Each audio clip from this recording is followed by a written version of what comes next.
Hi guys, তো চলো মেলা যাওয়া যাক। তো আমি তো পুরো রেডি, আর আমাকে কেমন লাগছে প্লিজ কমেন্ট করে জানিও। তো আমি গেছিলাম তাম্রলিপ্ত মিলন উৎসবে, আর ফার্স্টে যে এখানে ফুচকা খেয়ে নিয়েছি। আর যতই ভাবি যে মেলা গেলে এগুলো দেখবো না, ততই চোখটা ওইদিকে যায়। শুধু আমার নয়, প্রত্যেকটা মেয়েরই হয় কি, তাই তো? তো এখানে প্রচুর জিনিস ছিল, ভীষণই সুন্দর সুন্দর ইয়াররিংস, হার, অনেক কিছু ছিল, ক্লিপ, কার্ডার, ভেসলেট, অনেক কিছু ছিল। তো আমিও কন্ট্রোল করতে পারিনি কোনটা ছেড়ে কোনটা নেব।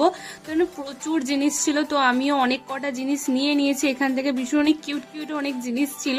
তো মেলায় অনেক আস্তে আস্তে অনেক ভিড় হচ্ছিল। আর এখানে লাইট গুলা দেখো, আমার প্রচুর ভালো লাগে এই লাইট গুলার কালার গুলা, বেশ ভালো লাগে। তো মেলায় অনেক ভিড় দেখে আমি বাড়িয়ে চলে এসেছি। আর সামনেই ছিল একটা পার্ক।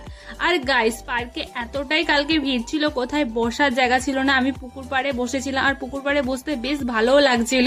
পুকুর পাড়টাও বেশ সুন্দর লাগছিল। তো আজকের মতো এতটা, দেখা হচ্ছে নেক্সট মিনি ব্লগে। যদি ভিডিওটা ভালো লাগে please like share and subscribe করে দিও। টাটা।